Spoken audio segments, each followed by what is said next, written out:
जय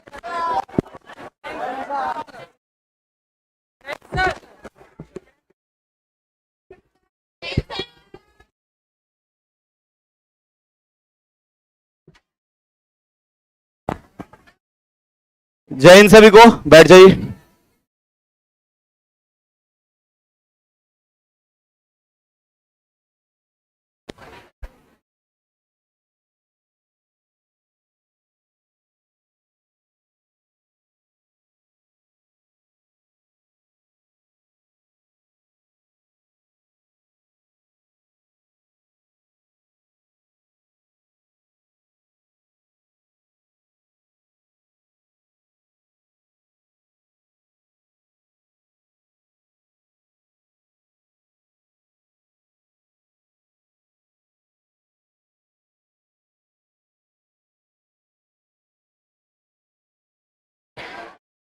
चलिए, तो पिछले क्लास में हम लोग क्या डिस्कस कर रहे थे, बताओ एक बार। भूल गए?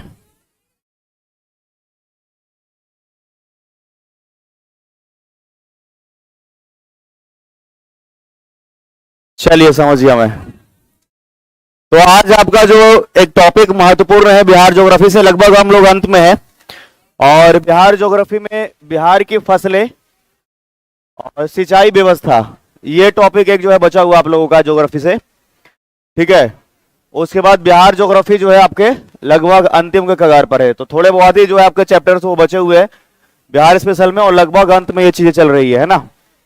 एक और जरूरी सूचना आप लोगों के लिए, जो विजेता बैच है वो कल से शाम को 4 बजे चलेगा, ठीक है। ठीक है, शाम को कल से 4 बजे।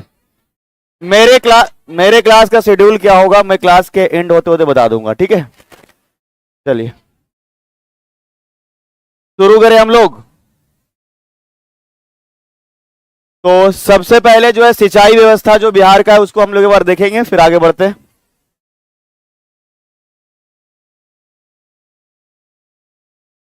ठीक है, सबसे पहले बिहार के सिंचाई व्यवस्था। हल्ला क्यों कर रहे हो इतना, थोड़ा शांत हो जाओ।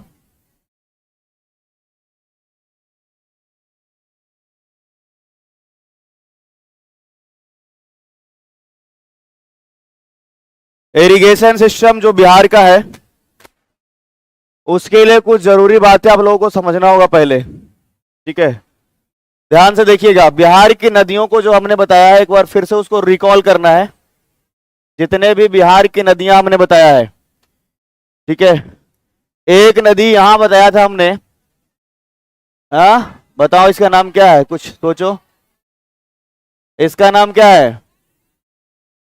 गंडक नदी था। कौन सा? बहुत बढ़िया, वेरी गुड। सबसे ज्यादा मोड़दार जो मार्ग है कौन सा नदी का है? किसका है? ये नदी का नाम है कोसी। दक्षिण की एक प्रमुख नदी जो अमरकंटक से निकलती है, बताओ।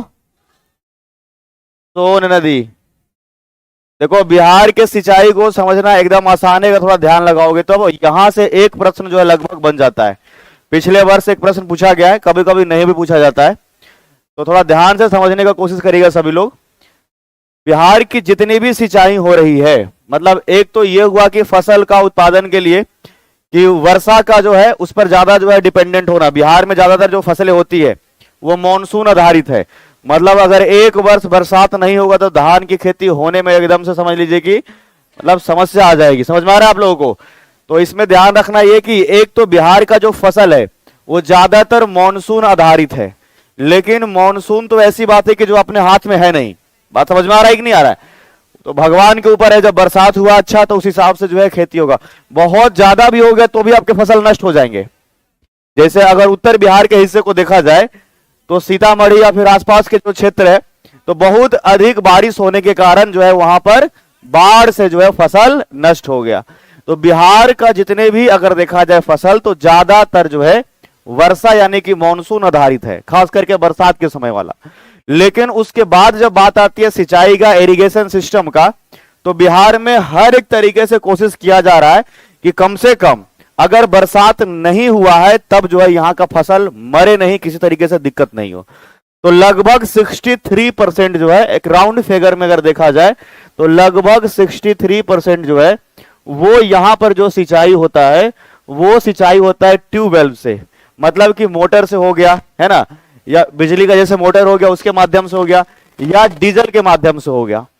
और जो बचे हुए भाग हैं उसमें लगभग 30% ऐसे हिस्से हैं कि 30% जो सिंचाई होता है वो नहरों के माध्यम से होता है। किसके माध्यम से?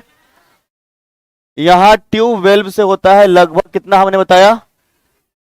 नहर से कितना होता है? 30% होता है। और 4-5% जो इसमें से और बचे हुए हिस्से हैं उसके विषय में अगर कहा जाए तो कुछ तालाब से, कुछ कुआं से, या फिर कुछ ऐसे जिसको पैन कहा जाता है, समझ में आया, जहां की पानी जाकर के थोड़ा स्टोर हो गया। लेकिन ज्यादातर जो सिंचाई है वो दो ही तरीके से, या तो ट्यूबवेल से या तो किससे? तो ट्यूबवेल वाला तो आपसे पूछेगा नहीं, अब ये तो कहा नहीं जाएगा कि किधर मोटर ज्यादा चल रहा है कि कम चल रहा है। लेकिन नहर वाला जो सिंचाई का व्यवस्था है यहां से प्रश्न पूछा जाता है। समझ में आ रहा है? तो मेनली जो आपको फोकस करना है बिहार के सिंचाई व्यवस्था में, वो नहरों से जिस जिस जगह पर सिंचाई किया जा रहा है वहां से प्रश्न आपके बनेंगे। तो जितने भी नदी घाटी परियोजना है जिसके माध्यम से नहर निकाला जाता है, ठीक है, उसको विशेष करके आपको ध्यान में रखना है। तो बिहार में मुख्यतः 3 नदियों पर ही जो है नदी घाटी परियोजना के माध्यम से नहर निकाला गया है। उसमें सबसे पहला नदी जो हम यहां पर डिस्कस कर रहे हैं इसका नाम है गंडक। क्या नाम है? एक नदी जिसका नाम है कोसी, और एक नदी जिसका नाम है सोन। यही 3 नदी पर जो नदी घाटी परियोजना है और जिसके माध्यम से नहर निकाला गया है, उससे बिहार के सर्वाधिक भाग जो है वो सिंचित किए जा रहे हैं। तो प्रश्न भी जो है इन्हीं 3 जगह से आपसे पूछा जाएगा। बात समझ में आ रहा है? शुरू किया जाए। टॉपिक के बारे में थोड़ा समझ गए आप लोग? बिहार की फसलें ज्यादातर मॉनसून आधारित फसलें हैं, लेकिन मॉनसून के अलावे अगर कहा जाए बिहार की सिंचाई व्यवस्था तो लगभग 63 यानी कि 63% जो लगभग सिंचाई है वो ट्यूबवेल से हो रहा है, और लगभग 30% भाग जो है वो नहरों के माध्यम से। कैसे? तो हमने ये बताया कि कहां पर कौन सा मोटर चल रहा है, डीजल चल रहा है, ये आपसे प्रश्न नहीं पूछा जाएगा।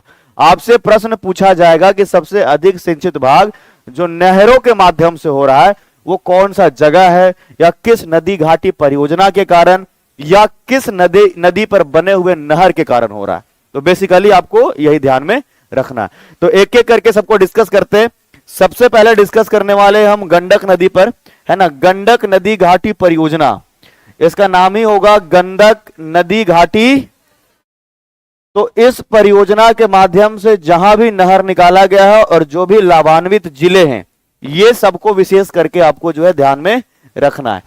तो पहली बात ये समझिएगा कि ये गंडक नदी के विषय में अगर कहा जाए तो हमने बताया कि ये नेपाल से निकल करके बिहार में प्रवेश करती है पश्चिम चंपारण जिले में। कौन से जिले में? बिहार में कौन से जिले में?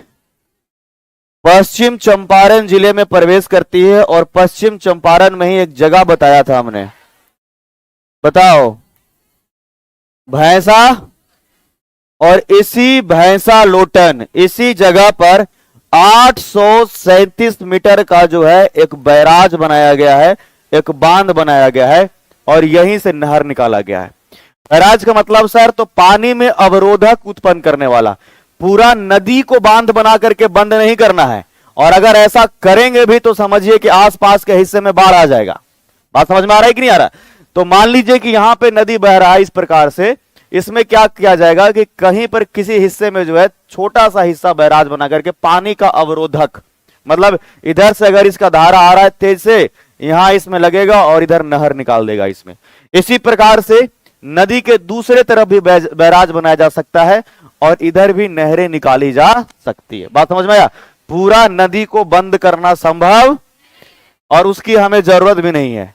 हमें तो सिंचाई की जरूरत है ना, हमें थोड़ा ना ये कि बाढ़ लाना है, या ये भी नहीं कि हुनर दिखाना है कि हम नदी को बांध सकते हैं।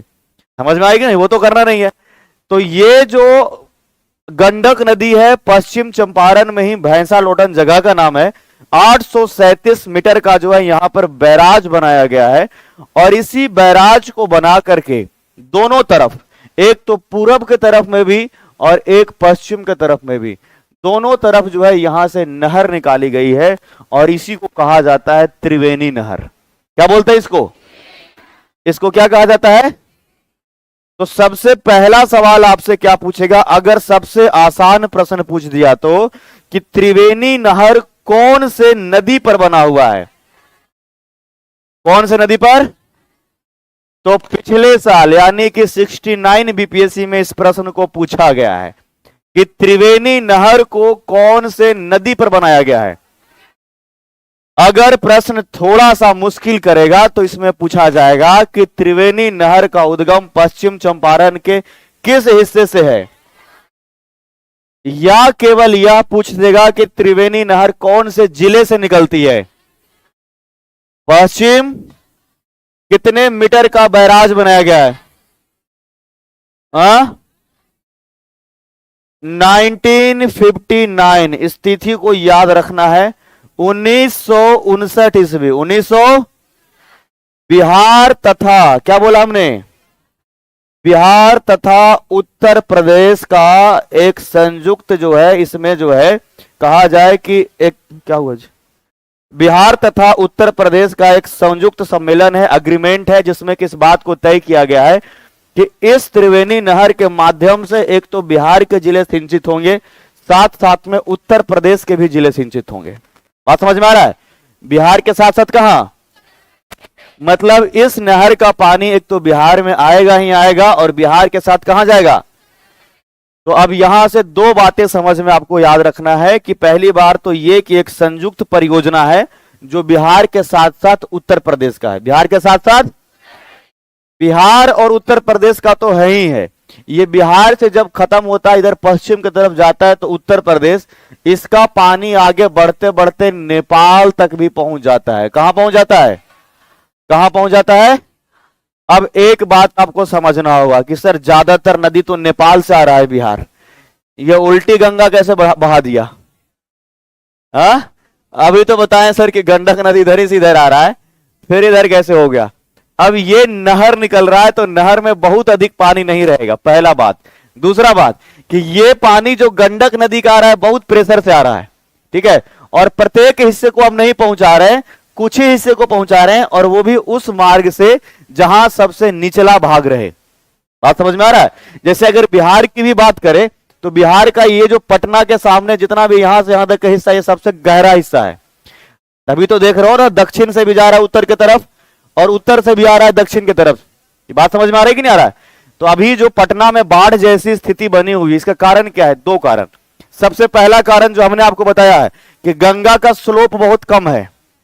ये जो गंगा नदी अगर बात किया जाए तो ये जो पश्चिम से पूरब की तरफ जो बह रही है, इसका स्लोप यानी ढाल बहुत कम है। होना चाहिए था कम से इतना रहता तो तुरंत पानी निकल जाता, अब एकदम थोड़ा सा मतलब है हल्का, इधर से भी पानी आ रहा है। अब जितना उत्तर से पानी आ रहा है, गंगा का पानी आ रहा है, सब मिल करके जमा हो रहा है, समझ लीजिए इसी जगह पर। तो गंगा नदी जहां से गुजर रही है और खास करके जो पटना वाला हिस्सा है जहां चौड़ाई अधिक है, तो लगातार पानी का जो स्तर है वो बढ़ते जा रहा है। अभी लगातार हाई अलर्ट पर है कि नहीं अलर्ट पर है? गंगा नदी का जो है पानी लगातार बढ़ रहा है, तो स्लोप कम है तो पानी बढ़ेगा ही बढ़ेगा, जितना बारिश का पानी आएगा सब यहीं जमा हो जाएगा। तो इसमें मेरा कहना यह है कि इसमें जो है संकीर्ण हिस्सा निकाला जाता है, और इसी कारण से ज्यादातर जो लाभान्वित जो जिले हैं वो बिहार तथा उत्तर प्रदेश के हैं। अब दो हिस्सा है त्रिवेणी नहर का, ध्यान से समझिएगा। एक तो ये कि जो पूरब की तरफ अपने पानी को लेके जाएगा, और एक जो पश्चिम की तरफ लेके जाएगा। तो पूरब वाले हिस्से को कहेंगे पूर्वी त्रिवेणी नहर। क्या कहेंगे? पूरब वाले को क्या कहेंगे? और पश्चिम वाले को? तो सबसे पहले हम डिस्कस करेंगे पश्चिमी त्रिवेणी नहर को, ठीक है। पश्चिमी त्रिवेणी नहर, इतना डिटेल में तो हमें नहीं लगता है कि आपसे पूछा जाएगा, लेकिन फिर भी हम यहां से तो बता करके बढ़िया से पढ़ा लिखा करके भेजेंगे ना। बॉर्डर पर लड़ने के लिए ऐसे थोड़े चले जाओगे, हाँ फिर दिक्कत है ना। पश्चिमी त्रिवेणी नहर के विषय में कहा जाए तो सबसे पहली बात ये कि यहां से जो लाभान्वित जो भी होते हैं, ठीक है, जो लाभ मिलने वाला जगह कहां कहां, ध्यान से रखिएगा याद। एक तो बिहार हमने कहा, बिहार के साथ साथ उत्तर प्रदेश कहा, और उत्तर प्रदेश के बाद नेपाल। तो लाभान्वित जिले जो है या फिर लाभान्वित क्षेत्र जो है इसमें बिहार के जिले भी है, उत्तर प्रदेश के भी है, और साथ साथ में तो जरा ध्यान से देखिए कहां कहां से ये गुजरता है, और यही आपको मेनली याद रखना है। और ये त्रिवेणी नहर से सबसे ज्यादा प्रश्न पूछता है, त्रिवेणी और सोन। देखिए हमने क्या कहा कि पश्चिम की तरफ निकल रहा है ना, तो यहां ध्यान से देखना, एक तो ये पश्चिम चंपारण, गोपालगंज, सिवान और सारण, सिवान और इसके बाद और उत्तर प्रदेश के बाद, तो पश्चिमी त्रिवेणी नहर में सीधा हम बिहार की बात जब करेंगे तो बिहार में याद रखना है आपको क्या क्या, एक तो पश्चिम चंपारण, क्या बोला हमने, आगे बताओ, गोपालगंज और सिवान के बाद, देख रहे हो जिला याद करने का कितना फायदा है। आंख बंद करके जिला दिख रहा है कि नहीं दिख रहा है, ये जिला कौन सा है, गोपालगंज, सिवान, आंख बंद करके जिला दिख रहा है ना। जितना ज्योग्राफी का क्लास लिए हैं प्रत्येक क्लास में हम जरूर जिला का जिक्र किए हैं, इसीलिए सबसे पहला क्लास जो आपका बिहार स्पेशल का होता है कम से कम सीमावर्ती जिला जरूर याद करवा देते हैं, ताकि जितना भी क्लास हो, चाहे इतिहास का हो, भूगोल का हो, है ना, चाहे जितना भी क्लास हो, सब में आपको पता रहना चाहिए कि जिला है आखिर कहां पर। आंख बंद करके, आंख खोल करके नहीं, मतलब दिखना चाहिए कि इसके नीचे ये जिला है। पहले दिखता था इतना, क्लास स्टार्ट होने के पहले, क्लास एंड होते होते एकदम सब दिखने लग जाएगा, 38 जिला के कहां पर कौन सा स्थित है। समझ में आया कि नहीं आया? चलो, तो ये समझ में आ गया कि बिहार में जो है पश्चिम चंपारण, गोपालगंज, सिवान, और अब हम लोग पहुंच जाएंगे उत्तर प्रदेश। कहां पहुंचेंगे? तो उत्तर प्रदेश के जिले आपको याद नहीं रखना है, यूपी स्पेशल थोड़े पढ़ा रहे हैं। और उत्तर प्रदेश के बाद जो हिस्सा कौन सा है? नेपाल। बिहार में लगभग 69 किलोमीटर ये बहती है, उससे थोड़ा ही अधिक, बहुत अधिक नहीं है, लेकिन उसके अलावा कुछ उत्तर प्रदेश और कुछ जो है आपका नेपाल का हिस्सा इससे सिंचित है। हालांकि वो लंबाई नहीं पूछेगा कि कितना लंबा जो है ये किस जगह पर सिंचित हो रहा है, ये तो बहुत ज्यादा हो जाएगा, है ना। अब ये थोड़े कहे कि कौन सा जिला में कितना किलोमीटर बह रही है नहर, तो ज्यादा हो जाएगा। आगे देखो, अगला जो है वो पूर्वी त्रिवेणी नहर, और इसको भी ध्यान से समझना है, पूर्वी त्रिवेणी नहर। अब ये भी कौन से जिला से निकलेगा? जाहिर सी बात है कि ये भी निकलेगा पश्चिमी चंपारण से ही। तो इसमें एक तो पश्चिमी चंपारण का हिस्सा आपको दिख रहा होगा, आगे बढ़ेंगे तो मिलेगा पूर्वी चंपारण। क्या मिलेगा? पूर्वी चंपारण। आगे मिलेगा मुजफ्फरपुर का भी हिस्सा, ठीक है। मुजफ्फरपुर से आगे बढ़ेंगे तो मिलेगा आपका समस्तीपुर, ठीक है। और मेनली यहीं तक जो है इसका पानी पहुंचेगा। कुछ बेगूसराय के हिस्से में भी चला जाता है इसका पानी, लेकिन आपको मेनली जो याद रखना है पश्चिम चंपारण, पूर्वी चंपारण, बेगूसराय, समस्तीपुर, याद रहेगा आप लोगों को। बाकी उधर बेगूसराय तक चूंकि बूढ़ी गंडक भी पहुंच रही है तो उधर उससे भी लाभ मिलने वाला है, ठीक है। सर आज मेरा पुनर्जन्मदिन है पुनर्जन्मदिन। इसी प्रकार से आपका जन्म बारंबार होते रहे बताओ पिछले जन्म में क्या थे? सर विजेता बैच के बारे में बता दीजिए। विजेता बैच कल शाम को 4 बजे से आप लोगों का चलेगा, सभी को लाभ मिलेगा जो लोग भी पहले जुड़े हुए रहे हैं बीपीएससी के बैच से, ठीक है। चलिए, हाँ कितना? 4 बजे से सर पढ़ाना शुरू करेंगे, देखिए कब तक पढ़ाते हैं समझ में आ गया अरे वो तो सर पर भी डिपेंड करता है और इस समय सीमा पर भी डिपेंड करता है कि कब तक जो है क्लासरूम आपका खाली है।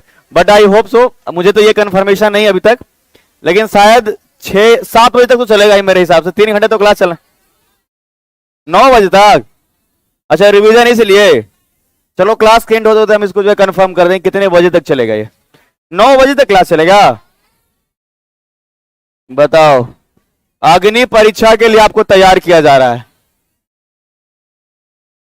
चलो, अच्छी बात है कि आप लोग ज्यादा से ज्यादा पढ़े।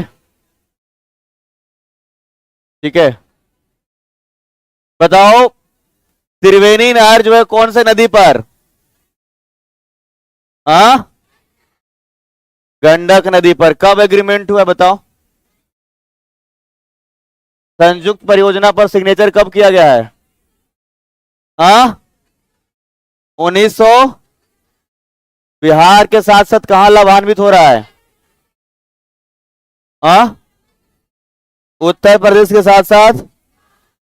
इस नदी का नाम क्या है? सोन नदी। क्या नाम है? तो सोन नदी पर जो यहां का परियोजना है उसको कहते हैं सोन नदी घाटी परियोजना। क्या बोलते हैं? सोन नदी घाटी परियोजना। ठीक है, तो सोन नदी घाटी परियोजना, सबसे पहला तो यह याद रखना है कि बिहार का सबसे प्राचीन नदी घाटी परियोजना है।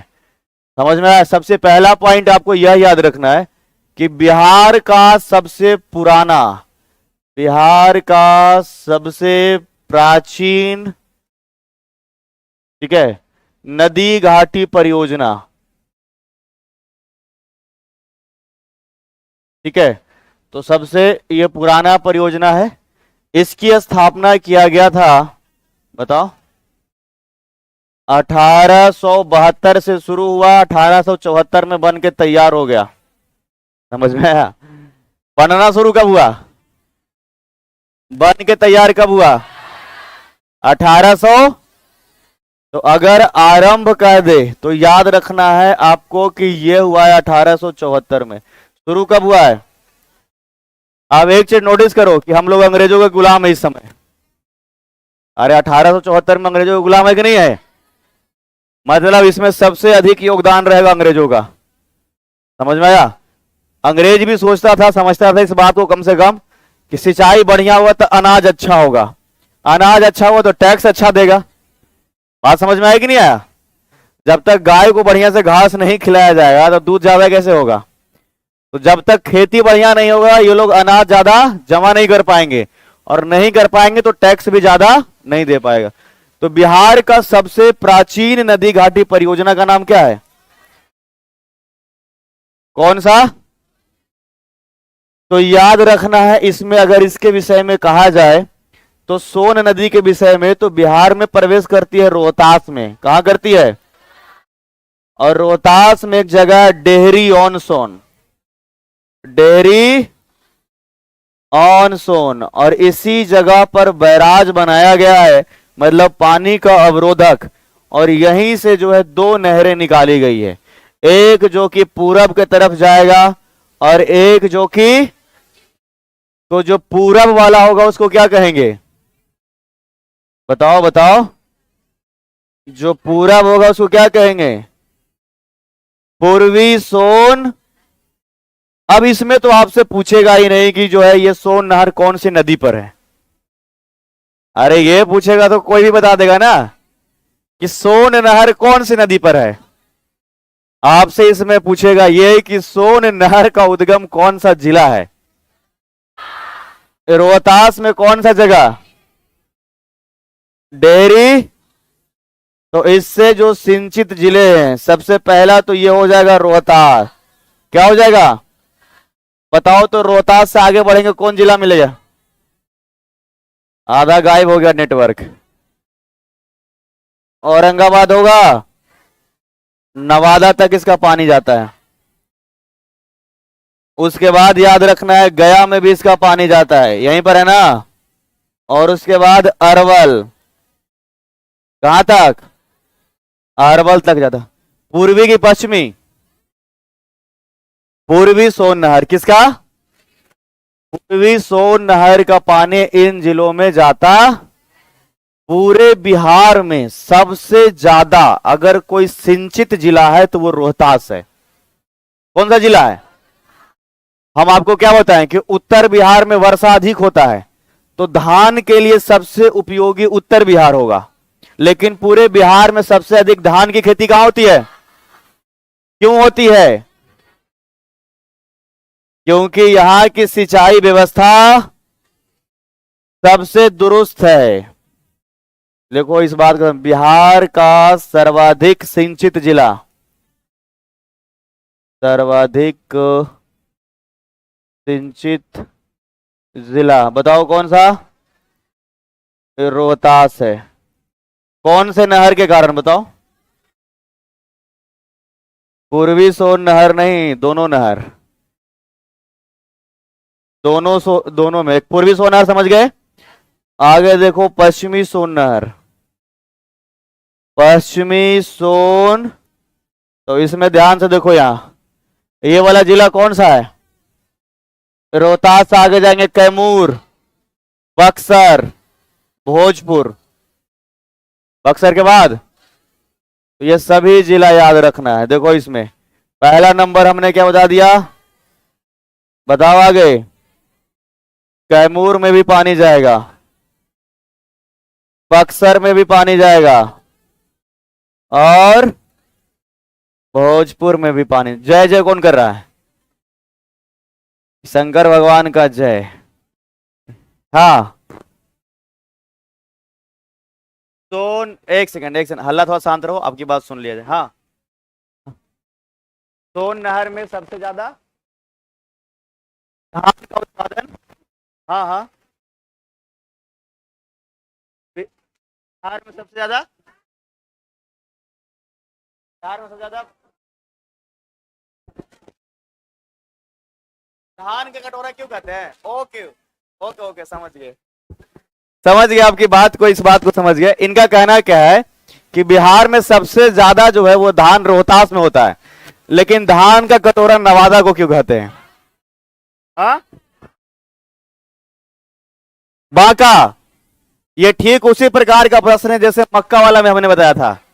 सबसे अधिक मक्का का उत्पादन कटिहार में होता है, लेकिन मक्के का घर किसको कहते हैं? हो सकता है कि जिस समय ये नामांकन किया गया होगा वहां पर इसकी प्रतिशतता अधिक रही होगी। बात समझ में आ रहा है?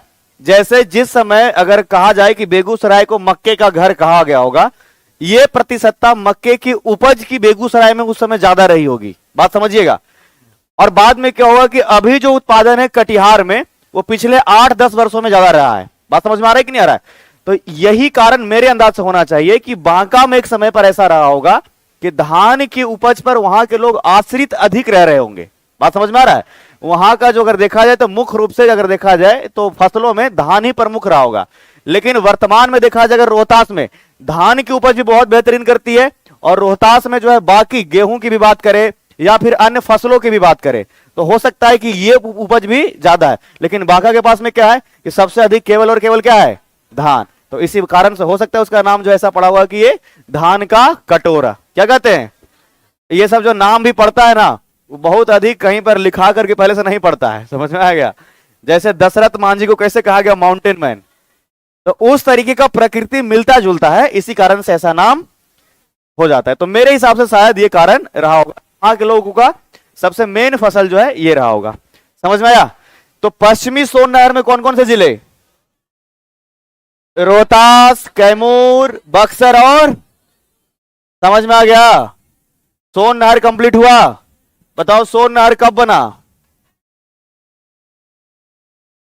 1874। बिहार में सबसे पुराना जो है वो नहर कौन सा है? सोन नहर कब बना जी? बिहार शिक्षक भर्ती बीपीएससी टीचर में इस प्रश्न को 2 बार पूछ दिया। ठीक है, बीपीएससी टीचर वाला तो अलग ही समझ रहा है कि हम बीपीएससी ही निकाल लिए हैं। नहीं, उन लोग का अलग है क्रेज, मोटरसाइकिल पर आगे लिखवा लेता है, मोटरसाइकिल पर आगे लिखवा ले रहा है बीपीएससी शिक्षक। बताओ, असली वाला बीपीएससी से मुलाकात करवाओ उन लोग को, असली वाला बीपीएससी से मुलाकात करवाओ, तब समझ में आएगा। लेकिन ये पूछा गया आपका किसमें? बीपीएससी शिक्षक वाला में। ठीक है, ये थोड़ा अब इसको मिटाएंगे, पूरा मिट जाएगा। ठीक है, बताओ ये नदी कौन सा है? इसका नाम क्या है? तो कोसी नदी के बारे में कुछ हमने बताया होगा आपको पहले। बताओ इसका उद्गम कहां से है? नेपाल के काठमांडू के गोसाई धाम। बिहार में कौन से जिले से प्रवेश करती है? सुपौल से। गंगा में कहां मिल रही है? कुर्सेला कहां है? हाँ, और इसी बीच में जो है आपको ये नहर याद रखना है कि यही सुपौल के पास में ही जो है, यहां दो भागों में यहां से नहर निकला है, एक पूरब के तरफ एक पश्चिम की तरफ। ठीक है, तो एक पश्चिम की तरफ है, इसको क्या कहेंगे?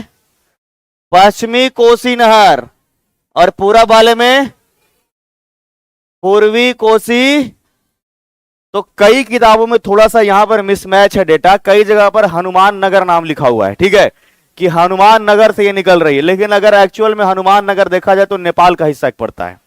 तो आपको विशेष रूप से यही याद रखना है इसमें कि यहां से एक पूरब के तरफ सुपौल से निकल रहा है जो पूर्वी कोसी नहर है, और एक पश्चिम के तरफ निकल रहा है। तो दोनों ही तरफ जो है सिंचित जिले हैं। बरसात के समय में, वर्षा ऋतु में सब नहर, नाला और नदी मिल करके एक हो जाता है। समझ में आ रहा है? कारण क्या है? इसमें पानी बहुत अधिक है, और पानी आया मुड़दार मार्ग है, तो जहां नहर नहीं भी जाना है वहां भी पानी जा रहा है। तो एक्चुअल में नहर का पता ही नहीं चल रहा है कि कहां से निकल रहा है। अरे प्रॉपर बांध बनाया रहेगा और यह भी निश्चित किया जाएगा तब ना कि यहां से पानी बाहर नहीं जाएगा। पता चला नहर बना दिए और नहर के ऊपर से पानी जा रहा है, तो कहेगा नहर भाई। तो कारण क्या है? कारण यह है कि कोसी नदी का मार्ग बहुत मोड़दार है, तो इतना अधिक मोड़ होने के कारण सबको मिलाकर के एक कर देता है। समझ में आ रहा है कि नहीं यार? तो उस समय लगेगा आपको कि नदी में गांव है, गांव में नदी नहीं है। नदी में गांव बसा हुआ है। अभी वैसा स्थिति थोड़ा सा 2-4 वर्ष से मुझे नहीं लग रहा है कि बन रहा है। नहीं तो पहले जब अगर न्यूज चैनल को खोलो तो जब जैसे ही ओपन किया देखे, स्कूल पर जो है जितना लोग गांव का है सब वहीं पर जाकर के अपना चना चवेना लेके बैठा हुआ है कि नहीं है? सरकारी स्कूल जो गांव में है, स्कूल के छत पर है ना, बाढ़ से उत्तर बिहार में त्राहिमाम, गांव के सभी लोग पहुंचे स्कूल के छत पर। ठीक है, और सबसे मजा की बात तब आएगा कि भैंस और बकरी वो भी छते पर है। बात समझ में आ रहा है? ये हमारे लिए हंसने वाली बात नहीं है, हमारे लिए शर्मिंदगी की बात है। राज्य की सरकार और दक्षिण बिहार के जितने भी हिस्से जहां जहां बाढ़ नहीं आया है, सब लोग चंदा कलेक्ट करेंगे। ठीक है, एक गाड़ी तैयार करेगा और एकदम बाहर लिखवाएगा कि फलाना जगह इस जिला से जो है ये सहायता प्रदान करना जा रहा है। 4 लोग बैठेंगे चना चवेना लेकर के, पूरा उसमें चना चवेना मतलब नहीं समझ रहे हो? मतलब ये इसमें हो गया कि चावल हो गया, आटा हो गया, और सब लेकर के वहां पहुंचेंगे। समझ में आ रही कि नहीं आ रहा है? राज्य की सरकार कहेगी कि कंबल बांट रहे हैं हम। बोले बाढ़ से निकालो ना, कंबल बांटने से कब तक काम चलेगा? ये प्रत्येक वर्ष जो बाढ़ की स्थिति बनती है, कितने लोग सीतामढ़ी से हैं बताइए? मतलब आप लोगों ने प्रॉपर बाढ़ को देखा होगा, कैसा दिखता है?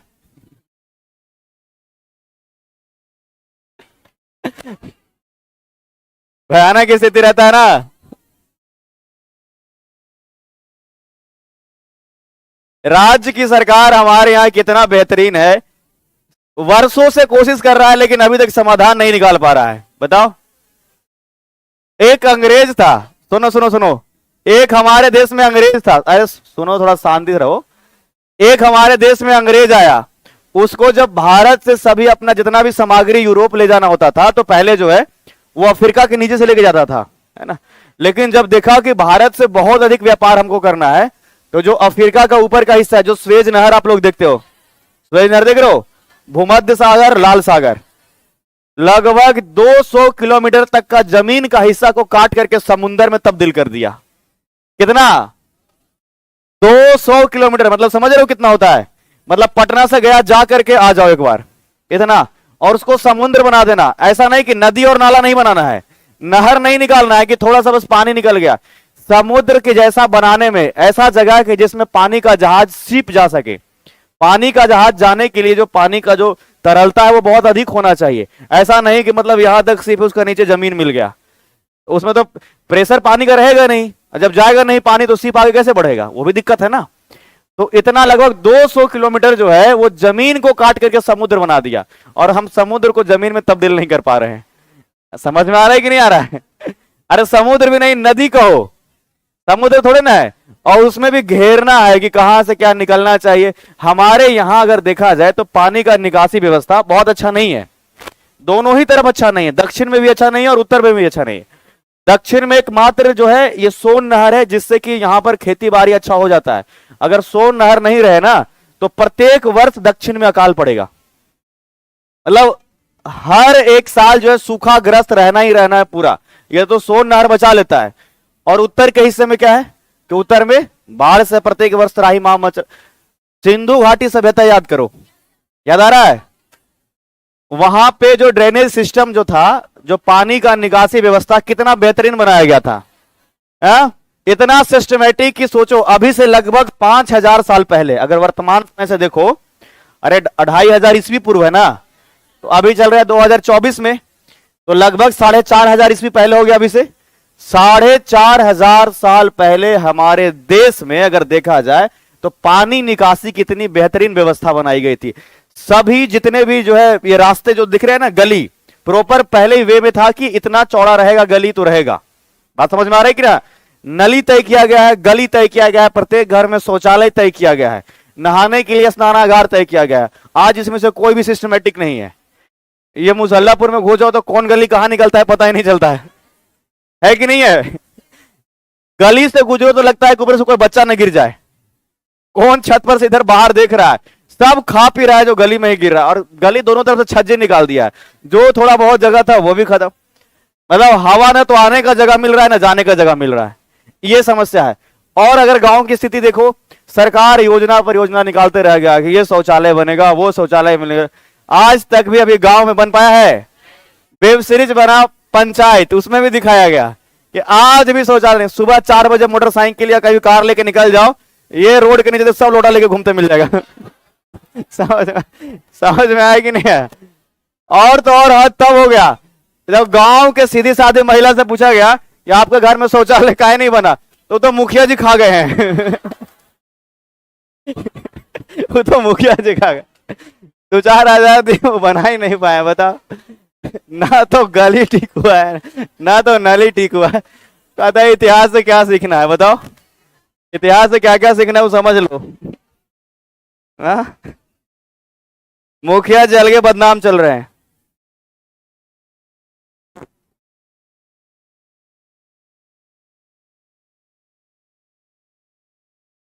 तो हमने आपको कहानी बताया है ना कि उत्तर बिहार में जो है बाढ़ बहुत अधिक आता है और दक्षिण बिहार में सूखा रह जाता है, और जितना बीच का हिस्सा इधर खाली पुल गिरता है। एग्जाम्पल दिया था आपको, नव विवाहित जोड़े एक पुल से गुजर रहे हैं, जब कार के सामने दिखा के आगे पुल है तो दुल्हन क्या कह रही कि ऐसा कीजिए कि आप जो है गाड़ी लेकर के ऊपर से जाइए, हम पुल के नीचे पैदल आते हैं।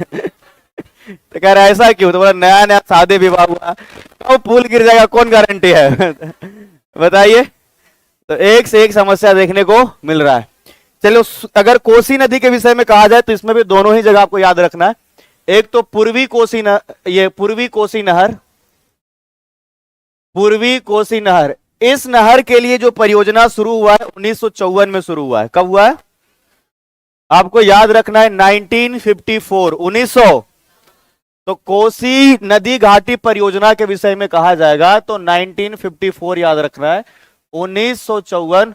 और इसमें जो पूर्वी कोसी नहर है, इसमें ध्यान रखना है आपको, एक तो सुपौल के हिस्से सिंचित हो रहे हैं, सुपौल मधेपुरा का हिस्सा है, ठीक है। उसके अलावा याद रखना आपको अररिया, और याद रखना आपको पूर्णिया। कहां याद रखना है? तो आप जाहिर सी बात है समझ रहे होंगे कि ये पूरब की तरफ जो जा रहा है इधर के जिले को सिंचित कर रहा है। वही अगर पश्चिमी कोसी नहर के विषय में कहा जाए, पश्चिमी कोसी के विषय में अगर कहा जाए तो इसमें आपको याद रखना है, एक तो सुपौल के तरफ जो है ये ही है, सुपौल से आगे अगर बढ़ा जाएगा तो इधर आप देखिएगा समस्तीपुर तक के पानी आता है इसका, ठीक है। समस्तीपुर में भी, बेगूसराय के तरफ में भी इसका पानी आता है। कौन सा? पश्चिमी कोसी नहर। इसमें से जो अभी तक प्रश्न पूछा गया है वो पूछा गया एक तो सोन नहर से, और दूसरा आपका जो त्रिवेणी नहर है। तो 69 बीपीएससी जो आपके पूर्वज लोग दिए होंगे, जिस एग्जाम में आपके सीनियर लोग जो है ना पार्टिसिपेट किए होंगे, है ना, तो उसमें यह प्रश्न पूछा गया था कि जो त्रिवेणी नहर है कौन से नदी पर है। और जो बीपीएससी शिक्षक, इसमें पूछा गया कि बिहार का सबसे पुराना नदी घाटी परियोजना कौन सा है। इसकी स्थापना कब हुई है? 1800। तो एक बार जो है बिहार में सिंचाई को लिख लेते हैं, फिर हम लोग फसल को बताएंगे कि कौन कौन सा फसल जो है कौन कौन सा सिंचाई के कारण प्रभावित है।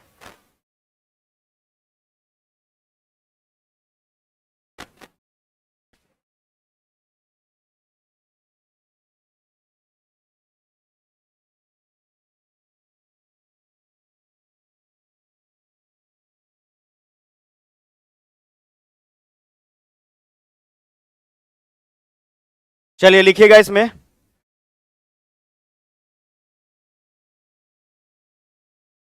बिहार की सिंचाई व्यवस्था, बिहार की सिंचाई व्यवस्था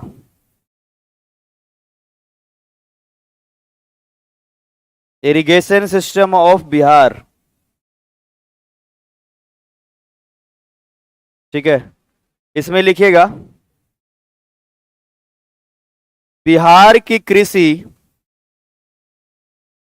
बिहार की कृषि मॉनसून आधारित है। बिहार की कृषि ज्यादातर मॉनसून आधारित है, ऐसा लिखो, है ना, ज्यादातर मॉनसून आधारित है, मॉनसून आधारित है।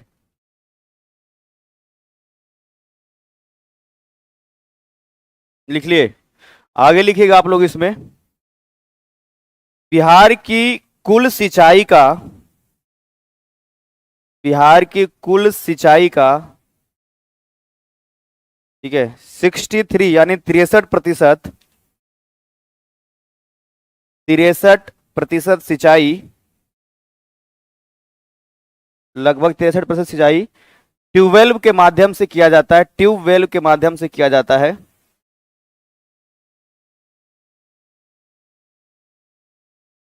ठीक है, जबकि कुल सिंचाई का,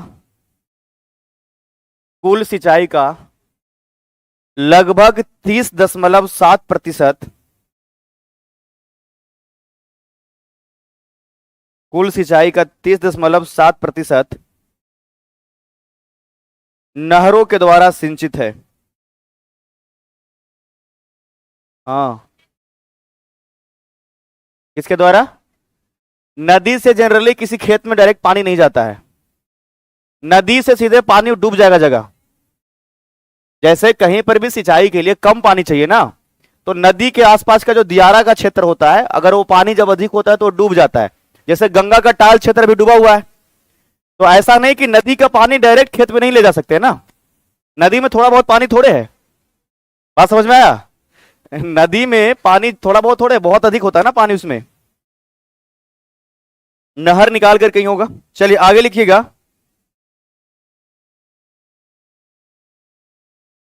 बिहार में कुल सिंचित क्षेत्र 54.93 लाख हेक्टेयर है। बिहार में कुल सिंचित क्षेत्र 54.93 लाख हेक्टेयर है। ठीक है,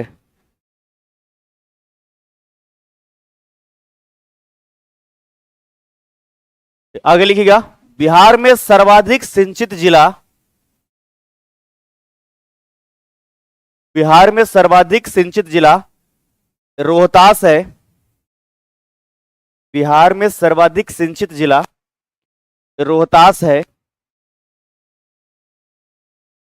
रोहतास है, जहां लगभग,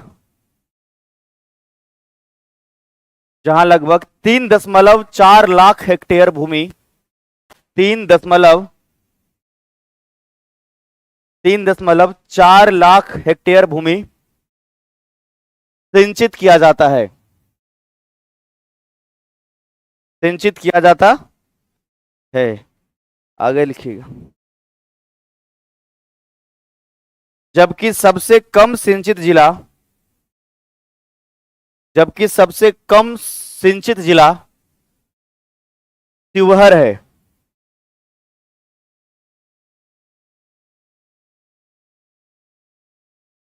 सबसे कम सिंचित जिला शिवहर है, जहां लगभग, ठीक है, 0.26 लाख हेक्टेयर भूमि 0.26 लाख हेक्टेयर भूमि सिंचित होता है। सिंचित होता है। चलिए, सबसे पहले डैश लेकर के लिखिएगा। गंडक नदी घाटी परियोजना। गंडक नदी घाटी परियोजना।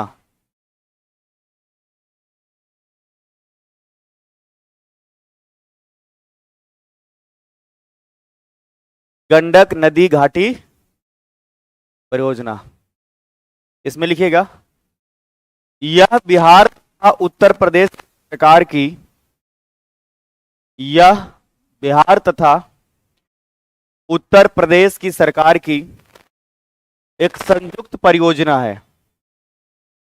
यह बिहार तथा उत्तर प्रदेश सरकार की एक संयुक्त परियोजना है। ठीक है, एक संयुक्त परियोजना है। इस परियोजना का आरंभ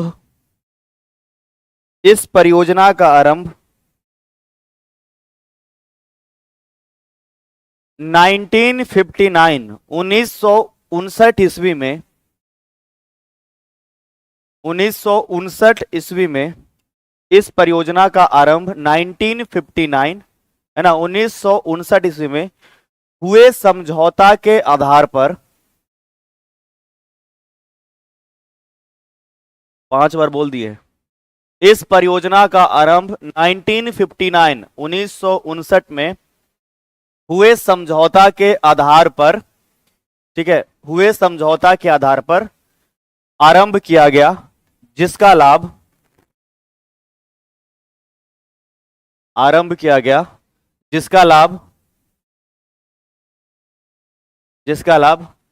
बिहार, उत्तर प्रदेश तथा नेपाल को भी दिया जा रहा है। बिहार, उत्तर प्रदेश तथा नेपाल को भी दिया जा रहा है। लिख लिए, आगे लिखिएगा इसमें, ठीक है। पश्चिमी चंपारण के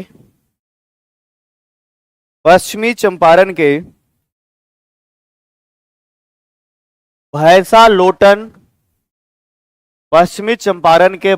लोटन नामक स्थान पर, पश्चिमी चंपारण के भैंसा लोटन नामक स्थान पर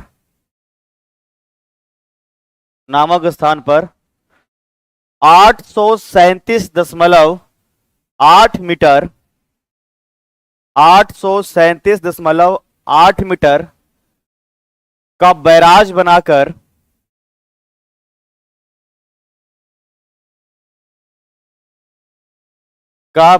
बनाकर नहर निकाला गया है, जिसे त्रिवेणी नहर के नाम से जाना जाता है। जिसे त्रिवेणी नहर के नाम से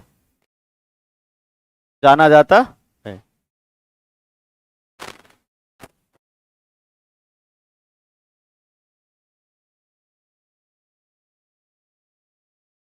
आगे लिखिए, पूर्वी त्रिवेणी नहर। पूर्वी त्रिवेणी नहर,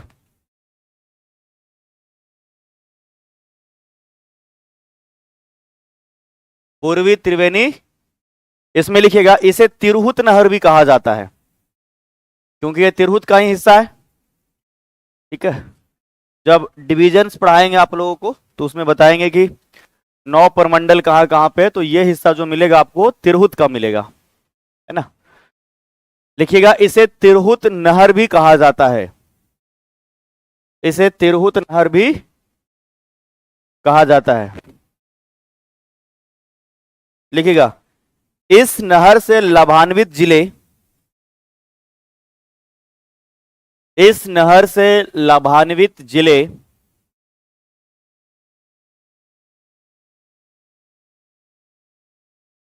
इस नहर से लाभान्वित, हाँ ना, बेनिफिशियरी डिस्ट्रिक्ट ऑफ त्रिवेणी कनाल, ठीक है।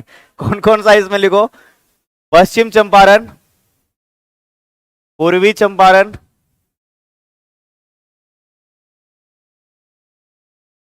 मुजफ्फरपुर,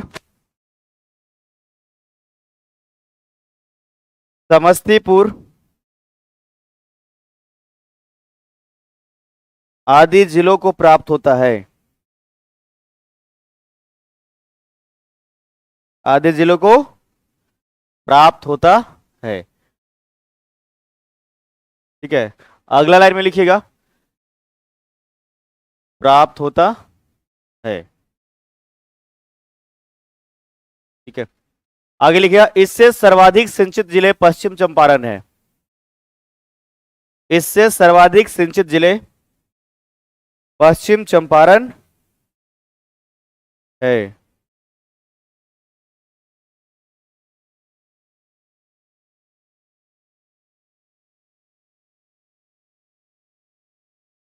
आगे लिखिए, पश्चिमी त्रिवेणी नहर, पश्चिमी त्रिवेणी नहर,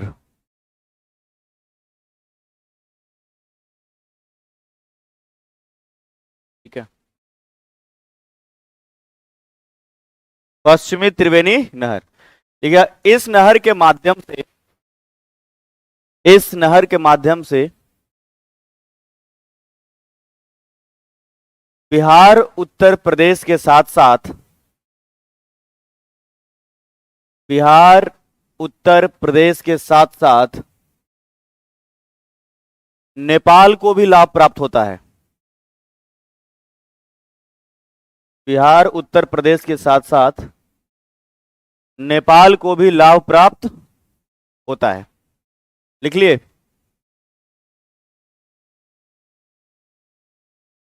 आगे लिखिएगा अगला लाइन में, बिहार में,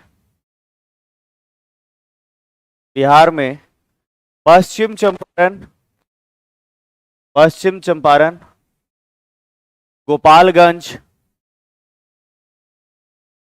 गोपालगंज, सिवान तथा सारण आदि जिलों में, सारण आदि जिलों में नहरों के माध्यम से, नहरों के माध्यम से, नहरों से माध्यम को, माध्यम से, नहरों के माध्यम से पानी पहुंचाई जाती है, पानी पहुंचाई जाती है।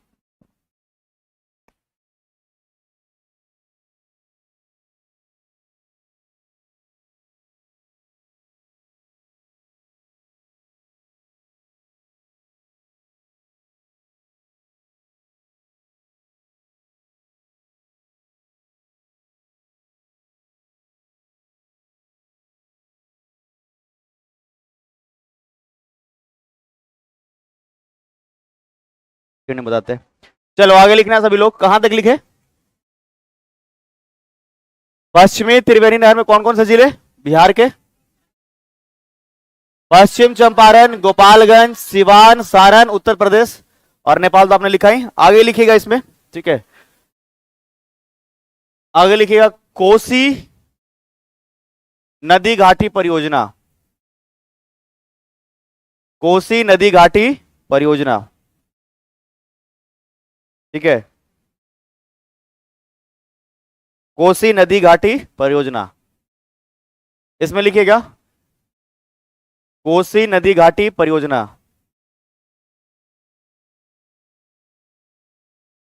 ठीक है। इसमें लिखिएगा, भारत तथा नेपाल सरकार, भारत तथा नेपाल सरकार के आपसी सहमति से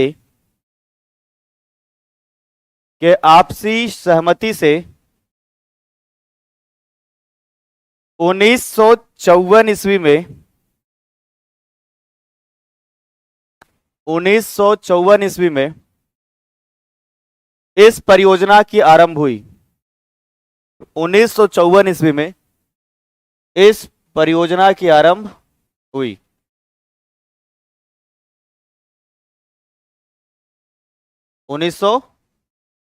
आगे लिखिएगा इसमें, ठीक है। यह नदी घाटी परियोजना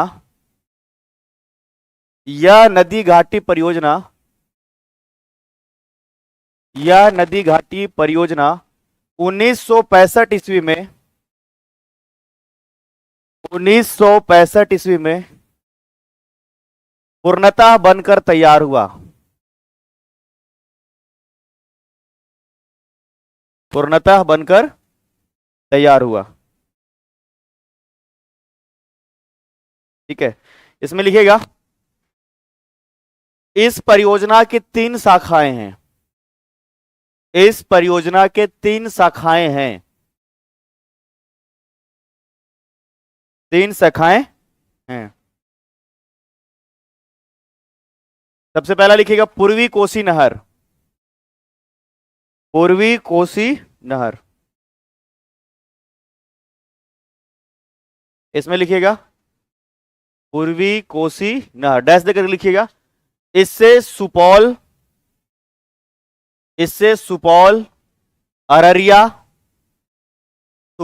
अररिया तथा पूर्णिया आदि जिले सिंचित होता है। तथा पूर्णिया आदि जिले सिंचित होता है, ठीक है। पूर्णिया आदि जिले। आगे लिखिएगा पश्चिमी कोसी नहर। पश्चिमी कोसी नहर, इसमें लिखिएगा सुपौल समस्तीपुर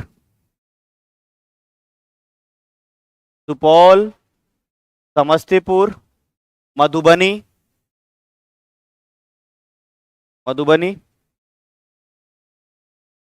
तथा दरभंगा आदि लाभान्वित जिले हैं।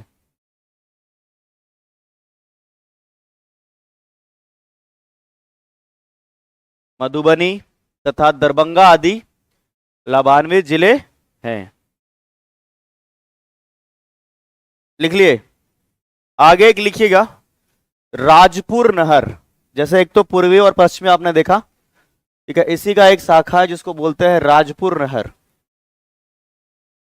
3 शाखा लिखवाया ना हमने, तो इसमें लिखिएगा राजपुर नहर, और इसमें लिखिएगा मधेपुरा और सहरसा। मधेपुरा और सहरसा आदि जिले इसे सिंचित किए जाते हैं, ठीक है। राजपुर नहर, इसमें लिखिएगा, ठीक है। मधेपुरा और सहरसा आदि जिले सिंचित किए जाते हैं।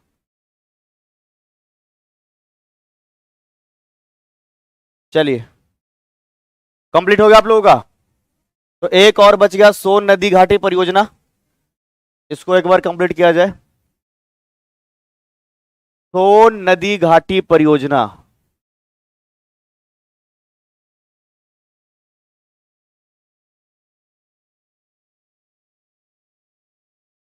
सोन नदी घाटी परियोजना, ठीक है। सबसे पहला लाइन इसमें लिखना है, ठीक है। सबसे पहला लाइन लिखेगा, यह बिहार का सबसे प्राचीन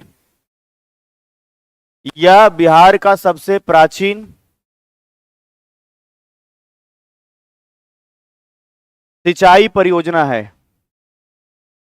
यह बिहार का सबसे प्राचीन सिंचाई परियोजना है। ठीक है, सिंचाई परियोजना। आगे लिखिएगा, इसकी स्थापना 1872 ईस्वी में प्रारंभ हुई थी। इसकी स्थापना 1872 ईस्वी में प्रारंभ हुई थी। जबकि इसकी पूर्णतः स्थापना 1874 में हुई।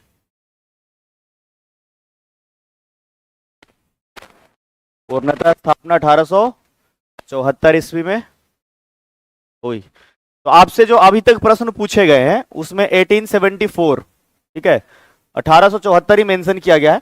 और अगर मान लीजिए आपके एग्जाम में ऐसे प्रश्न बनते हैं तो दोनों में से एक ही ऑप्शन आपको मिलेगा, है ना, कि इसकी स्थापना कब हुई। तो या तो 1872 मिलेगा या तो 1874 मिलेगा, दोनों में से एक ही मिलेगा।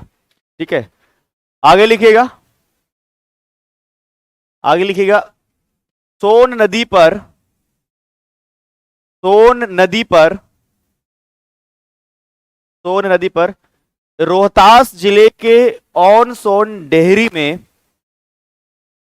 हाँ डेहरी ऑन सोन, रोहतास जिले के डेहरी ऑन सोन में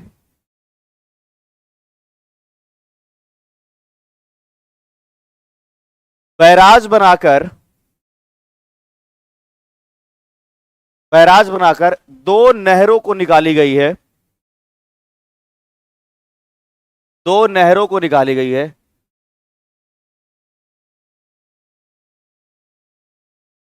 ठीक है, जिनमें पूर्वी सोन नहर तथा पश्चिमी सोन नहर है।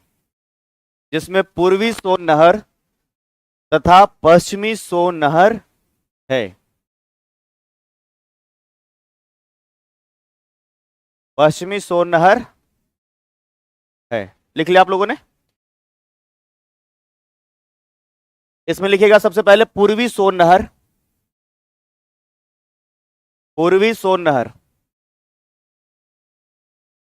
ठीक है, पूर्वी सोन नहर।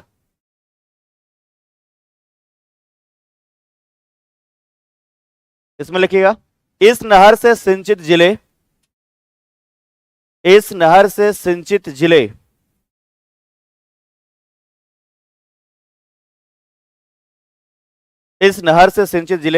रोहतास,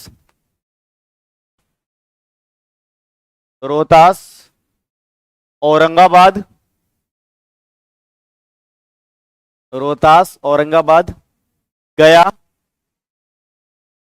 गया, नवादा तथा अरवल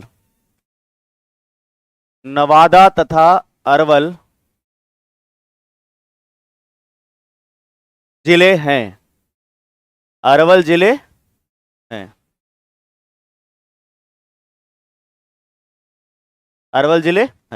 आगे लिखिएगा, पश्चिमी सोन नहर।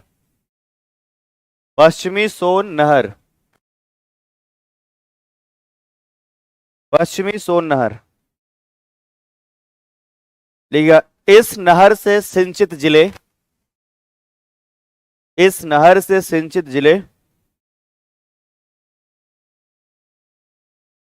रोहतास, बक्सर तथा भोजपुर। कैमूर भी ऐड कर लो, हाँ ठीक है, ओके। रोहतास, कैमूर, बक्सर तथा भोजपुर हैं।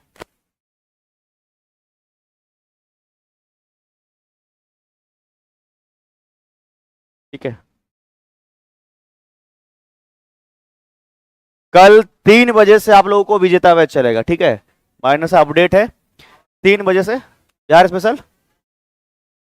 बिहार स्पेशल आप लोगों को शाम को 8 बजे, रात को 8 बजे चलेगा और वो केवल ऑनलाइन चलेगा। ठीक है, 3 से, इनसे आगे बात करो।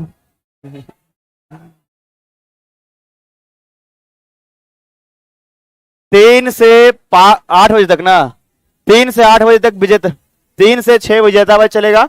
उसके बाद 8 बजे से आपका बिहार स्पेशल केवल लाइव चलेगा, है ना। अब छुट्टी। चलो आज के लिए इतना ही ना। चलो ठीक है।